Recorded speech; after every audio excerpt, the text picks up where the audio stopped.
Hi, everyone. I'm Michael Bruce, CMO at Agent Moves, and welcome to our Good to Great series. We're all about sharing the amazing stories of top realtors and how they got there so we can help make more realtors great.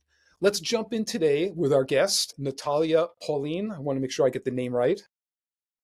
Paulina, great to meet you and have this conversation. Really appreciate the time. And, I'd like to start out with something about the agent that's not related to real estate, and maybe there'll be some connection there and how they got involved. But interesting about Paulina, she was a hairdresser for a number of years, and we can tell by the beautiful hair that she has there. I told her my only thing going to the hairdresser is getting more hair put back on my head. But one thing I did hear years ago that the profession in general, I think, had the longest cycle of people staying in a career. A lot of years ago, I looked at it, but I was like very surprised to see hairdressers like stay in that category 10, 15 years. But tell me about the experience.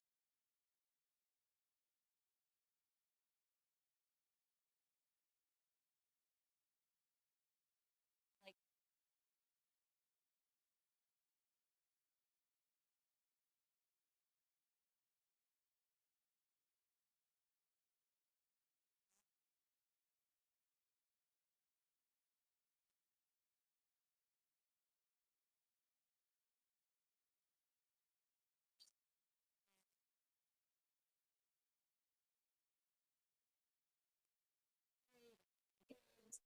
you get to be a part of it, and it's almost very similar to being a realtor as well if you stay in touch with your clients. Oh, that's really interesting. Yeah, you don't think about that. Yeah. I mean, you think about if you ever have to leave your hairdresser, right? That's like the most traumatic experience, right?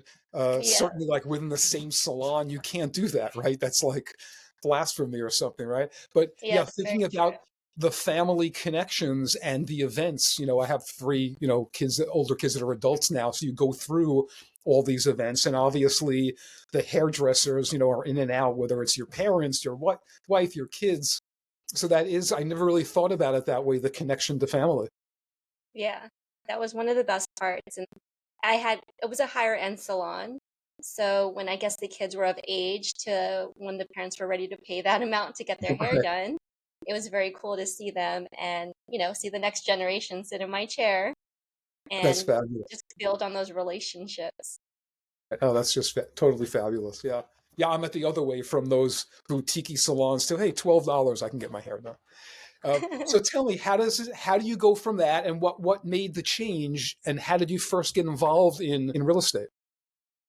Yeah, so I'm originally from Texas. I moved to New York, and I want to say a year after living in the area, I started seeing the homes for sale.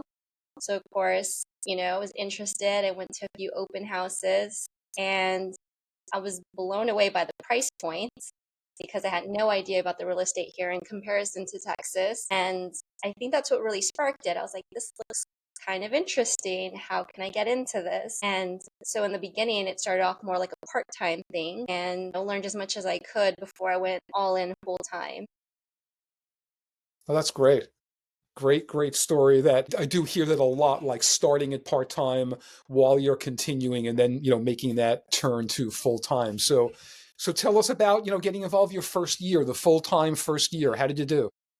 Yeah, so the first year for me was rough. And I think a lot of people go through that because you don't know what to expect. I went in there thinking that I would have clients, just given to me through my office, or it would just be easier to acquire clients. But it took me some time, and I had to do a little bit of personal development as well. Because back then I naturally was a little bit quieter, a little bit more shy, and I had to break through that because in real estate, you have to talk to people. The more people that know you and know what you do, that's just more opportunities.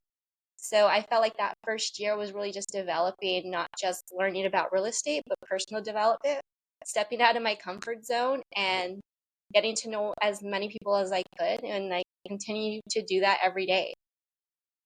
Yeah, knowing the business now and knowing how important your database is and your sphere of influence, right?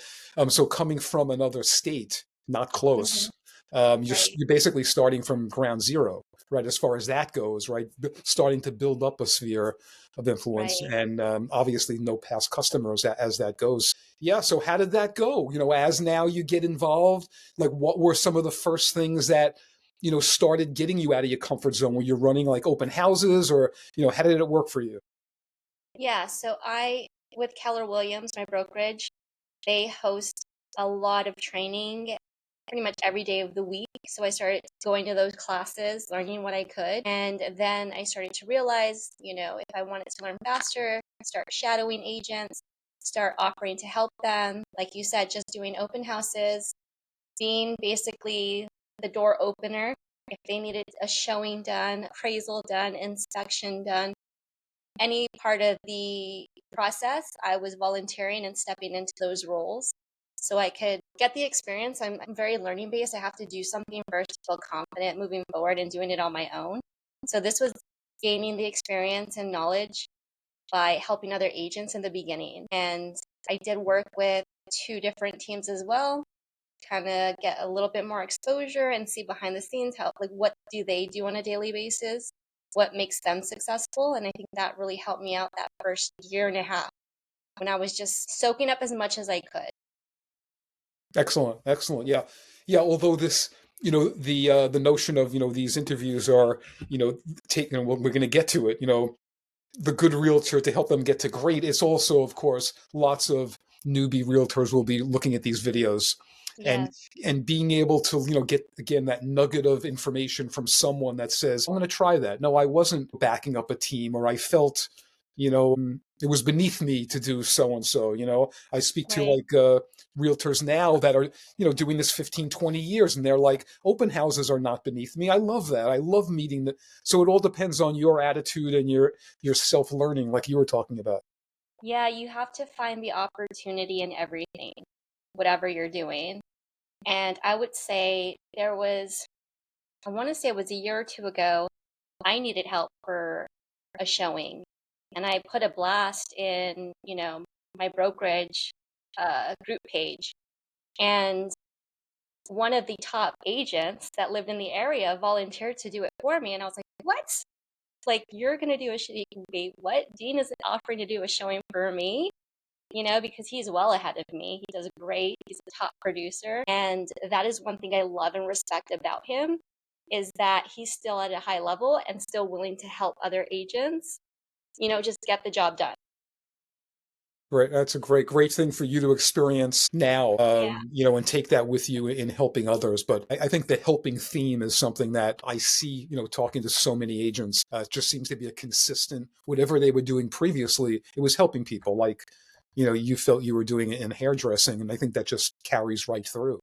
So what are Right. some of the challenges as let's take a couple of years in, not I'm going to talk to you about your growth, what you're really looking to do going forward, but talk to me about, okay, it starts getting good for you, right? You're building up a business, you're building up, customers in a sphere. Tell me some of the challenges as it started really going well. Yeah. I think getting comfortable because we're in New York, we're dealing with higher price point and, we get good checks. And sometimes I'll get in the little slump where I'm like, oh, I'm good. This is going to cover me for quite a while. But we forget that it takes longer to close here in New York as well. So I now have trained myself to think 6 months ahead, maybe even longer if you want to have that consistency. And I know not just myself, I know other agents that they go through those kind of roller coasters, those up and downs, because we get in a comfort zone versus just being consistent. It's all about consistency. Continue to do what you were doing in the beginning to get to those high points so you don't have to do those dips. Good, good, very good advice. Yeah, I really like that. So, Yeah. what are your plans now? Let's look at 2025. Are you just, closing 2024? What are your goals for 2025? Yeah, my goals for 2025 are going to be to triple my business.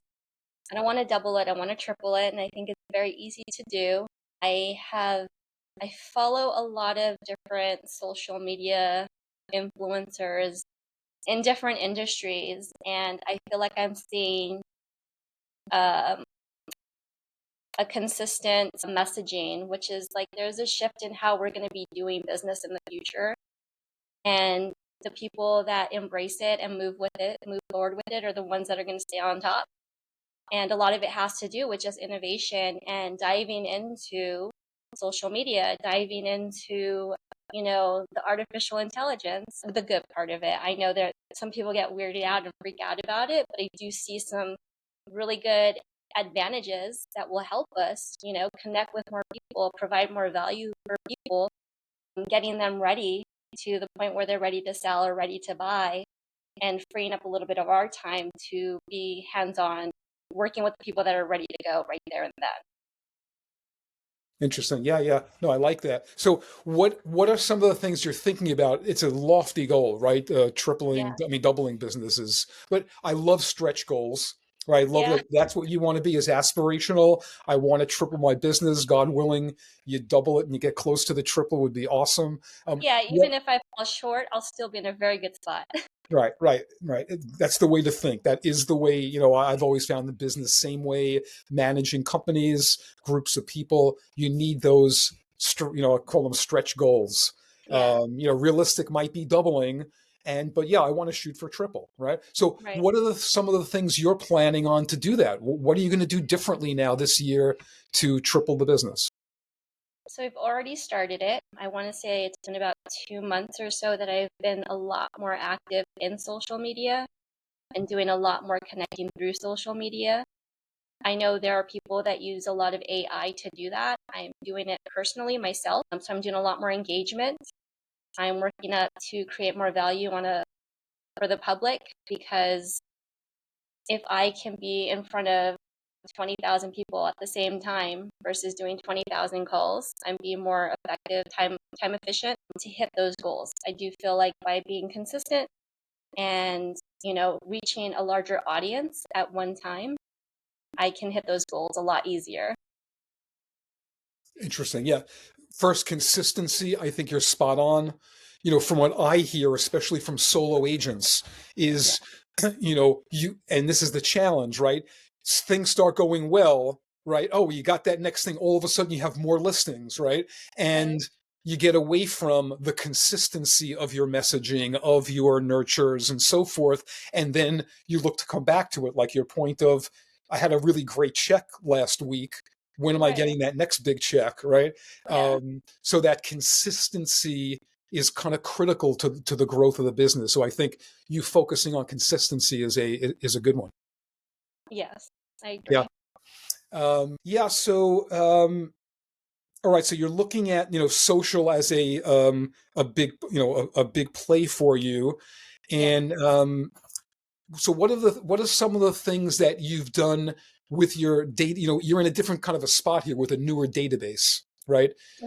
It's is it about what, 6, 8 years now in the business? Yeah. 6 full time. Yes.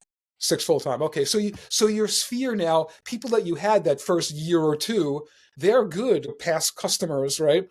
They're in a good place that you can be. They could be a new seller buyer, Correct. for you, right? As that, we usually, like, after 2 years, you can start, I think, kind of nurturing them a little bit, where that next deal, right, is kind of ready for you. So tell me about this past year. How much of the business, like, was from your database, or where was it coming from? Majority of my clients have come through social media, and a lot of it is either somebody that I've already actively engaged with, or I get referred to. They refer me, and it's basically through social media. I have had quite a few of my clients as well that have already been repeat clients because Excellent. they upsized, downsized, Yeah. they left during COVID. Now they're coming back during COVID. I had clients sell faster than they thought they would because of life events. So that's another thing is, as a realtor, you have to understand some people, yes, on average might move in 7 years, but there are life events that happen that cause people to move sooner. Some people move within 2 years, a year, just because they get a relocation or a new family member, or they lose a family member. So I think, again, back to consistency is staying in contact with your leads, current clients, but also your past clients to see what's going on with them. That way, when a life event happens, you're right there to help them out. You're spot on. I mean, some of the statistics in this category are a little scary, for Right, agents, right? It's like, 75% of sellers don't use the same realtor that sold them the house because they don't remember them. right. That's the only reason, right? It's if they That's the remember, only reason. and then it's like 80% of sellers only see one agent and Mhm. decide to use the agent. That's a crazy number. So you're really 20% of the time, you at least you kind of have a chance with other when you're in with other agents, right? Kind of bidding on that, trying to get that listing. Yeah, you Um, wanna be the first one in that door, that first exactly. point of contact. Exactly. So that's where I think your focus of consistency on messaging and those consistent touch points, that's Right. what we're seeing as the way to make sure you're the first one in and you're remembered. That's Yeah, the I think biggest part. consistency is gonna keep you top of mind, and I think that's where my social media comes into play is because I'm consistently on there, and I've met people in person that I have known me for a long time on social media. We meet in person, they're like, "I feel like I know you. I feel like we're friends."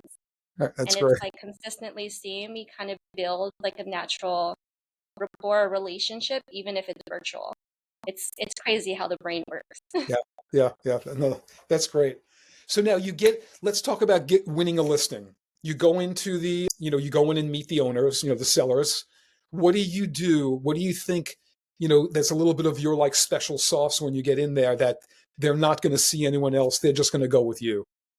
Yeah, so I have been trained, and I know a lot of people get trained to have a whole listing presentation and all these stats and paperwork and this whole packet. And I kind of gave up on that because when I started going out on my own, felt like if they had already met another agent, they're like, yeah, yeah, I've heard all this stuff, or yeah, yeah, I know what you're going to talk about, and it almost kind of creates a shutdown where they're not listening because they feel like they've heard it all. So now when I go into a listing presentation or a listing appointment, I really just make it about the sellers. I ask a lot of questions. I find out more about them, not just about the house, but what's their main reasoning, motivation, and focus more on them than the house itself and the sale. And I feel like that creates rapport and builds a stronger connection and relationship to where they feel comfortable working with me. Well, look, I think you're spot on. Again, most agents come in with like a number. Here's what I can Right, get you, right? And so it does become the same over and over. Feel like you're being sold, not really like a strategy. right. And you sound like you've taken a look at that in a an early stage of your career, which I think is really commendable to say I need to do something very different. Right.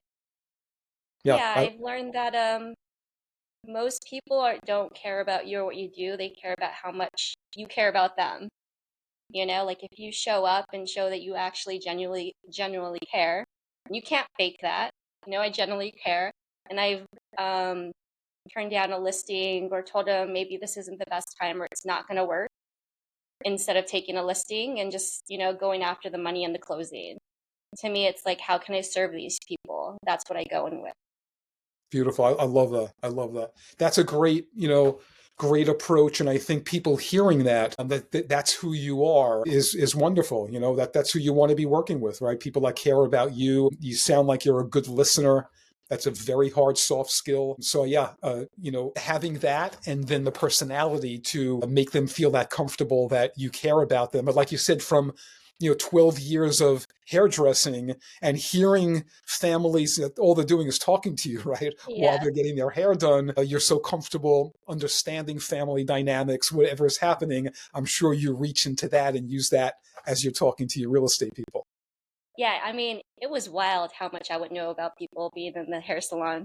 Like they sit in the chair and I don't know what it is. People will tell you everything. There's like no limits to what people share in the chair. Great. I'm sure that has to have helped in speaking to buyers and sellers. Yes, definitely. All right, so this was great, Natalia. Really loved it. Loved some of the advice. I think people that watch this will be able to pick up on a couple of good nuggets, and hopefully use this in their career. Hey, triple the business. I'm going to be checking back in with you to see how you're doing. Thank you. I appreciate your time too, Michael. All right, you too. Everyone else that's watching, please follow Natalia. It would be awesome. Check out you're on our YouTube channel, so please subscribe, click the like, and we'll see you at the next, talking to the next agent. Thanks again.